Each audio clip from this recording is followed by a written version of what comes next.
Bonjour à tous, ravi de vous retrouver pour les goûts et les couleurs d'Alain, pour votre caviste, le marché des vins, à Sens et sur internet. Alors aujourd'hui, on va essayer de faire rapide parce qu'il y a 2 cuvées à vous présenter. Voilà, je vous montre les étiquettes. Donc c'est 2 cuvées, du domaine de la Martinelle, qui est un domaine situé, sur les contreforts du Ventoux. Donc on est très content de vous présenter ces 2 cuvées. Il faut savoir qu'une partie de notre métier, de notre métier de caviste, c'est aussi, d'arpenter le vignoble, d'aller à la rencontre des vignerons et d'essayer de trouver, de dénicher, les meilleurs vins, de trouver des approches de vignerons qui nous plaisent. Tout ça, pour pouvoir aussi, vous proposer, régulièrement des nouveautés, des nouvelles choses à goûter, voilà, des choses tout simplement qui nous ont plu. Donc c'est le cas avec ce domaine-là. On a profité en fait d'un week-end sur Avignon pour aller se balader un petit peu dans le vignoble. Donc géographiquement, on est sur les contreforts du Ventoux, non loin des dentelles de Montmirail. On n'est pas très loin d'Orange et des Châteauneuf-du-Pape, on a une petite demi-heure de route, mais vraiment en montant en direction du Ventoux. Alors pourquoi on s'intéresse à ce coin-là? Parce qu'en réalité, vous le savez, avec le réchauffement climatique, on a beaucoup de vins dans cette zone-là qui sont parfois un petit peu lourds, un peu hauts en degré d'alcool. Et le fait d'aller chercher cette erreur d'altitude vont permettre d'avoir ce côté sudiste et super intéressant, gourmand dans ces vins-là, mais en même temps en gardant de la fraîcheur, de la tension et en essayant de garder des degrés alcooliques corrects. Parce qu'on a vite tendance sur Châteauneuf-du-Pape, par exemple, à monter à 15 degrés. Voilà, c'est tout de suite un peu, ça peut être fatigant, on n'a pas forcément envie de boire trois quatre verres puisque, après, voilà, il faut aussi, rester sage, on va dire. Donc voilà, pour, tout un tas de raisons, ce type de vignoble est vraiment intéressant. Donc on a été voir, on a rencontré donc le domaine de la Martinelle, donc Corinna Faravel, qui est une vigneronne d'origine allemande, qui s'est reconvertie, voilà, qui a fait une reconversion, qui a acheté un domaine, qui a créé et développé son domaine. Elle a acheté le domaine en 2004. Elle a été formée notamment par Marcel Richaud, qui est l'une des figures vraiment, du vin, un peu nature, des vins propres, des vins bio, dans cette, zone géographique. Lui est situé plutôt sur Caranne, hein, il fait des Carannes, des Rastos. Chez Corinna Faravel, on va être plutôt, donc sur des Ventoux et des Baumes de Venise.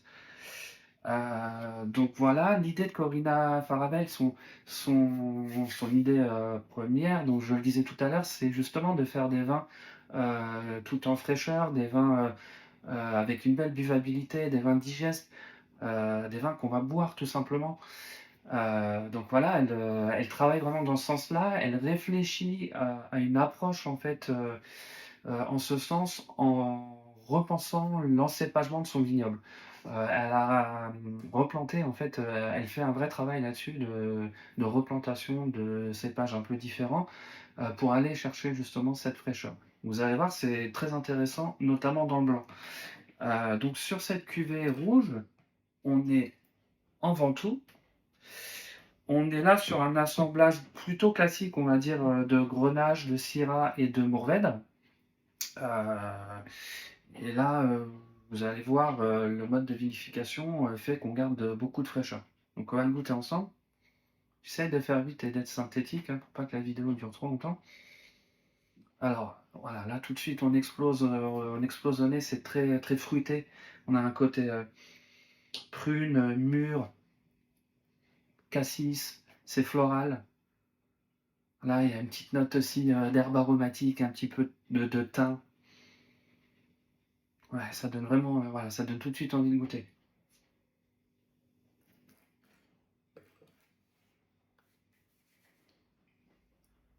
Voilà, la bouche est très fraîche, c'est très gourmand. C'est vraiment, il y a un côté un peu goulayant, côté croquant, c'est super, voilà, super frais, super bon. C'est ça, j'ai envie de dire, ça passe tout seul. C'est une bouteille que vous avez posée sur la table, vous allez discuter entre deux trois copains, la bouteille elle va partir, même très facilement. Hem, c'est Thomas Picot qui dit ça, qui dit souvent ça sur Chablis. En réalité, la meilleure des bouteilles, c'est pas forcément les bouteilles, de «bêtes à concours» entre guillemets, comme on dit, c'est la bouteille qu'on pose sur la table et qui part. Il n'y a pas de meilleur test. Là, on est typiquement dans ce genre de vin, c'est assez incroyable. On passe rapidement donc au blanc. Donc le blanc est vinifié sur le même état d'esprit, mais là on voit la patte vraiment de Corina Faravel dans l'encépagement. Hein, puisque là-dessus on est sur de la clairette blanche, la clairette rose, des vignes qui ont une quinzaine d'années, hein, qui sont pas très très vieilles, mais qui sont justement issues de ce mode de pensée en fait, de cette réflexion. Donc clairette, voilà, clairette, et vous avez aussi un petit peu de grenache blanc, de grenache gris. Vous avez un petit peu de vermentino, donc vraiment, bon là on est sur des cépages sudistes, et vous avez un petit nouveau qui est le picardant. Voilà, donc on va dire un assemblage quand même assez étonnant. Alors là, au nez, ça explose tout de suite, c'est pareil, c'est floral, c'est fruité, on est sur les fruits jaunes, un peu sur des notes d'abricot, petite note de violette, très sympa. Ah, il y a des notes d'agrumes aussi, un petit peu de citron, un peu citron, cédrat, c'est super joli.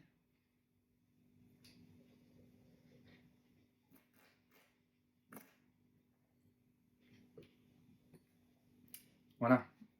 En bouche, on a un vin qui a du volume, voilà, qui a du volume, qui a de la mâche, mais malgré tout qui garde une belle attaque, qui garde de l'acidité, de la vivacité. Et il y a une finale qui est salivante, qui est appétante. Donc voilà, vous avez à la fois une bouche un peu sudiste dans le sens où vous avez du volume, mais en même temps on garde cette fraîcheur et cette tension de bouche qui donne un vin, voilà, sur lequel on a envie de revenir facilement, quoi. C'est un vin qui va se boire vraiment très très facilement. Ouais. Donc ces deux vins-là, moi je trouve que ils vont justement ramener un peu de soleil dans le verre, avec les belles saisons ils devraient normalement revenir, qui peinent à s'installer, mais ça va finir par le faire. Vous mettez ces deux vins-là donc sur le rouge sur un barbecue avec des belles viandes grillées, voilà, avec ça vous allez faire un carnage. Et le blanc, pareil, en fait, vous pouvez servir sur ce même barbecue. Vous pouvez faire un blanc, un rouge.